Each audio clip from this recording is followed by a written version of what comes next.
Les scientifiques et les défenseurs de l'environnement sud-africain ont déclaré avoir redonné naissance à l'espèce de zèbre disparue appelée le quagga. Au cours des 30 dernières années, un projet utilisant les meilleures techniques de reproduction sélective a permis de ressusciter l'animal mythique dont l'espèce avait disparu en 1880. Le quagga, une sous-espèce de la famille des zèbres en partie rayée, avait été entièrement décimé par les chasseurs de l'époque coloniale à la fin du 19e siècle. Mais récemment, un petit groupe de scientifiques et de défenseurs de l'environnement sud-africain affirment avoir redonné vie à l'animal au sein d'une réserve privée située à 2 heures de route au nord de Cape Town. Nous avons tenté de reproduire le quagga qui a disparu à cause de la chasse abusive, il y a maintenant de très nombreuses années. Le dernier quagga primitif est mort en 1883 dans le zoo d'Amsterdam. Et les critiques se sont constamment demandé au fil des ans pourquoi personne ne voulait ressusciter cet animal mythique.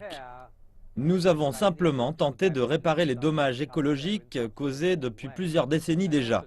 Nous avons également tenté d'obtenir une petite représentation de cet animal charismatique qui vivait en Afrique du Sud depuis plusieurs siècles. Au cours des 30 dernières années, les membres du projet Quagga ont utilisé des techniques de reproduction sélective à partir de zèbres des plaines, afin de redonner vie à un animal qui, selon eux, est identique au quagga des plaines, présent en Afrique du Sud depuis des siècles. Nous sommes arrivés à ce résultat à partir de la technique de la reproduction sélective. Nous avons rassemblé les zèbres des plaines du pays avec le moins de rayures possible et nous les avons fait se reproduire en petits groupes distincts. Ainsi, nous avons réussi à extraire le gène de l'absence de rayures, pour aboutir au final à des animaux avec de moins en moins de rayures. Certains rappellent qu'il s'agit là d'une interférence allant à l'encontre de la nature et qu'il était peu probable d'arriver à reproduire un quagga à l'identique.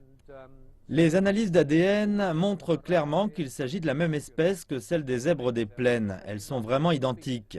Il est possible, si vous préférez, de l'appeler variété ou sous-espèce des zèbres des plaines. Mais nous insistons sur le fait qu'il ne s'agit pas d'une espèce différente. Nous le rappellerons enfin que si l'espèce en question était très différente, tout le projet n'aurait pas à se justifier sur le plan scientifique.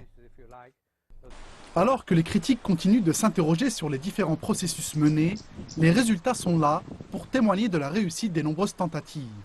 Le projet en est désormais à plus d'une centaine d'animaux reproduits, dont 6 faisant partie de la 5e génération depuis le lancement du projet Quagga.